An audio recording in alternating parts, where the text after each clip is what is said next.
बुधवार व्रत कथा। नमस्कार भाइयों बहनों, जय मां गायत्री। आप सभी का मेरे YouTube चैनल शुभकर्मा ही अष्टों में स्वागत है। आज के इस वीडियो में सुनते हैं बुधवार की व्रत कथा।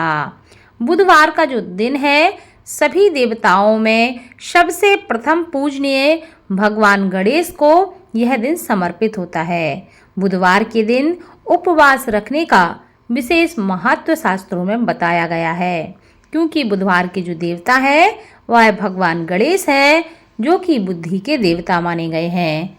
हमारे हिंदू शास्त्रों के अनुसार सप्ताह के सभी 7 दिन अलग अलग देवताओं को समर्पित होते हैं, फिर उन्हीं के अनुसार उनकी पूजा आराधना की जाती है। बुधवार का दिन सभी देवी देवताओं में सबसे पहले पूजे जाने वाले भगवान गणेश को समर्पित होता है। बुधवार के दिन उपवास रखने का विशेष महत्व है और इसके विशेष लाभ भी प्राप्त होते हैं, क्योंकि बुधवार का दिन भगवान गणेश को समर्पित है। ऐसे में बुधवार के दिन व्रत रखने से जीवन में सुख समृद्धि बढ़ती है और समय जो होता है, आपका जो अमंगल समय है वह भी मंगलमय हो जाता है। ऐसी मान्यता है कि बुधवार के दिन भगवान गणेश का यह व्रत रखने से तथा इस दिन इस कथा को सुनने से जीवन में कभी भी धन धान्य की कमी नहीं होती। तो जानते हैं बुधवार की व्रत कथा के बारे में। एक समय की बात है, समतापुर नगर में मधुसूदन नामक एक व्यक्ति रहता था। वह बहुत ही धनवान था। मधुसूदन का विवाह बलरामपुर नगर की सुंदर लड़की संगीता से हुआ था। एक बार मधुसूदन अपनी पत्नी को लेने बुधवार के दिन बलरामपुर को चला गया।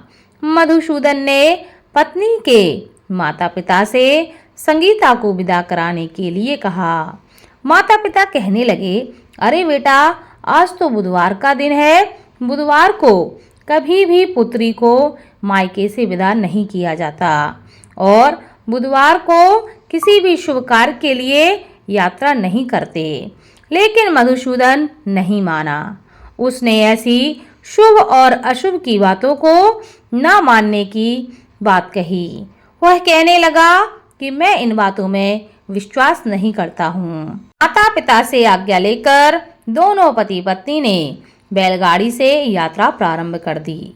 2 कोस की यात्रा के बाद उनकी गाड़ी का एक पहिया टूट गया। वहां से दोनों ने पैदल ही यात्रा प्रारंभ की। रास्ते में संगीता को प्यास लगी। मधुसूदन उसे एक पेड़ के नीचे बैठाकर जल लेने के लिए चला गया। उसने कहा, मैं थोड़ी देर में वापस आऊंगा, तुम इसी पेड़ के नीचे मेरा इंतजार करना, यहाँ वहाँ कहीं मत जाना। थोड़ी देर बाद जब मधुसूदन कहीं से जल लेकर वापस आया तो वह बुरी तरह हैरान हो उठा, क्योंकि उसकी पत्नी के पास उसी की शक्ल का एक व्यक्ति बैठा हुआ था। संगीता भी मधुसूदन को देखकर हैरान हो गई। वह दोनों में कोई अंतर ही नहीं कर पा रही थी। वह समझ ही नहीं पा रही थी कि इन दोनों में से मेरा पति कौन है। मधुसूदन ने उस व्यक्ति से पूछा, तुम कौन हो और मेरी पत्नी के पास क्यों बैठे हो? मधुसूदन की बात सुनकर उस व्यक्ति ने कहा, अरे भाई, यह मेरी पत्नी संगीता है। मैं अपनी पत्नी को ससुराल से विदा करा कर लाया हूँ। लेकिन तुम कौन हो जो मुझसे ऐसा प्रश्न कर रहे हो? मधुसूदन ने कहा, तुम जरूर कोई चोर या ठग हो। यह मेरी पत्नी संगीता है। मैं इसे पेड़ के नीचे बिठाकर जल लेने चला गया था। इस पर उस व्यक्ति ने कहा, अरे भाई, तुम तो झूठ बोल रहे हो। संगीता को प्यास लगने पर जल लेने मैं गया था। मैंने तो जल लाकर अपनी पत्नी को पिला भी दिया है। अब तुम चुपचाप यहाँ से चलते बनो, नहीं तो किसी सिपाही को बुलवाकर मैं तुम्हें पकड़वा दूंगा। दोनों एक दूसरे से लड़ने लगे। उन्हें लड़ते देख बहुत से लोग वहां इकट्ठे हो गए। नगर के कुछ सिपाही भी वहां आ गए। सिपाही उन दोनों को पकड़कर राजा के पास ले गए। सारी कहानी सुनकर राजा भी कोई निर्णय नहीं कर पाए। संगीता भी उन दोनों में से अपने वास्तविक पति को नहीं पहचान पा रही थी। राजा ने दोनों को कारागार में डालने का आदेश दे दिया। राजा के फैसले पर असली मधुसूदन भयभीत हो उठा। तभी आकाशवाणी होने लगी, हे मधुसूदन, तूने संगीता के माता पिता की बात नहीं मानी और बुधवार के दिन अपनी ससुराल से प्रस्थान किया। यह सब भगवान बुद्धदेव के प्रकोप से हो रहा है। मधुसूदन ने भगवान बुद्धदेव से प्रार्थना की कि हे भगवान, हे बुद्धदेव, मुझे क्षमा कर दीजिए। मुझसे बहुत बड़ी गलती हुई है। भविष्य में अब मैं कभी भी बुधवार के दिन यात्रा नहीं करूंगा और सदैव बुधवार को व्रत करूंगा। मधुसूदन के प्रार्थना करने से भगवान बुद्धदेव ने उसे क्षमा कर दिया। तभी दूसरा व्यक्ति राजा के सामने से गायब हो गया।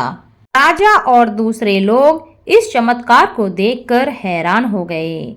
भगवान बुद्धदेव की इस अनुकंपा से राजा ने मधुसूदन और उसकी पत्नी को सम्मान पूर्वक विदा कर दिया। कुछ दूर चलने पर रास्ते में बैलगाड़ी मिल गई। बैलगाड़ी का टूटा हुआ पहिया भी जुड़ा हुआ मिला। दोनों उसमें बैठकर समतापुर की ओर चल दिए। मधुसूदन और उसकी पत्नी संगीता दोनों बुधवार का व्रत करने लगे और अपना जीवन आनंद पूर्वक व्यतीत करने लगे। इस तरह भगवान बुद्धदेव की कृपा से उनके यहाँ खुशियां बरसने लगी। इस तरह जो स्त्री पुरुष विधिवत बुधवार का व्रत करते हैं और इस कथा को सुनते हैं, भगवान बुद्धदेव और भगवान गणेश की कृपा हमेशा उनके जीवन में बनी रहती है और उनके सभी कष्ट दूर होते हैं। इस कथा को सुनने से तथा दूसरों को सुनाने से भगवान की कृपा सदा बनी रहती है।